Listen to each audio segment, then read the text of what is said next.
on the road. Welcome back to West Ham Unofficial. I hope you are all well. You join us as we're en route to the London Stadium as West Ham United host Crystal Palace a little bit later on in a game where Graham Potter will be desperately looking to try and get back to winning ways. Obviously a fantastic and rather bizarre win away at Nottingham Forest a couple of games ago, and then a really poor, feeble, weak display at home to Tottenham last weekend. A response is massively needed there. Listen, the Tottenham game is a game that's always associated as a game we always get out for, we always perform, and it was pathetic in the second half last week, and we completely rolled over.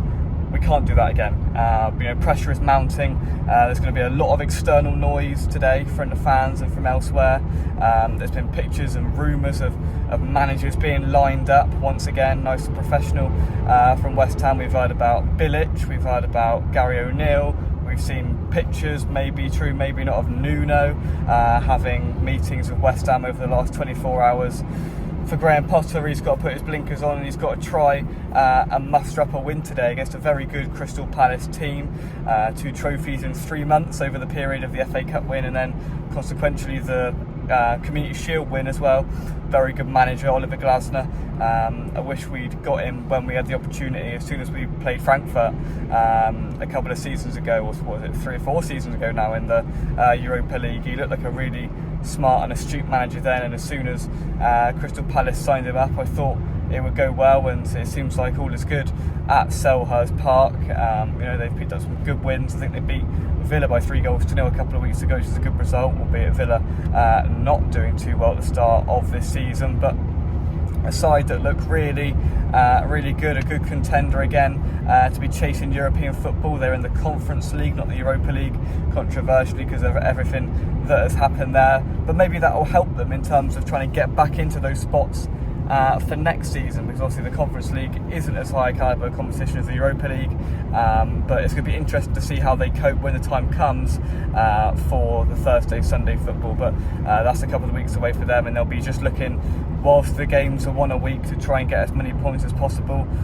They've lost Eze, but we'll see today whether that makes a huge difference to them. They've managed to keep hold of Mark Guéhi, which is a key player to keep hold of at the back, a real quality outfit, and for them to keep hold of him, that was a massive bonus. But to be honest, I'm not too confident for it, to be honest. I can see, I think it's got 1-0 or 2-0 Palace written all over it. I just hope that in midfield you'd expect it to be Fernandes, as Souček's out suspended, so you'd expect it to be Fernandes, or I'd like it to probably be Fernandes, Paqueta and the new player Magassa, but he's going to put one of he's going to put one of Ward-Prowse or Rodriguez in there.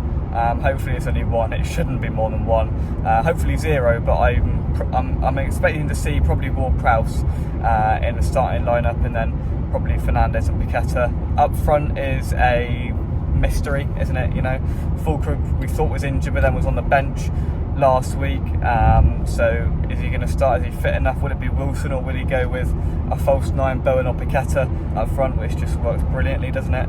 In goal, there's 3 to choose from there, and 2 have not joined themselves in any glory, and the third is a returning 40-year-old. So could be either of the 3 there in terms of in goal. Hermiston has just got no confidence whatsoever.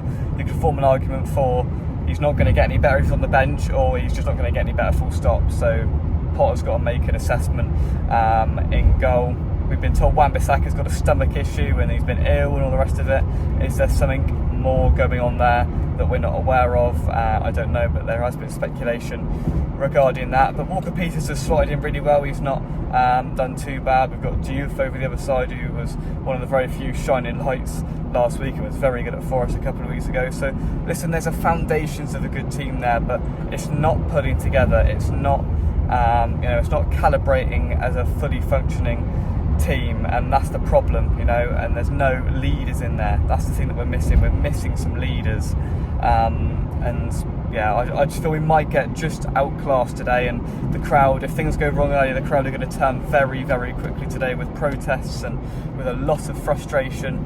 If we're 1-0 down, pretty early, then it's going to turn pretty nasty in there today. So that won't work to our benefit at all. And Palace have just got to apply the pressure in the right areas, because defensively we just look very, very weak. But we'll see. Hopefully we can be surprised today and West Ham can pull 3 points out of the bag, because Graham Potter most certainly needs it. Put your thoughts and score predictions into the comment section down below.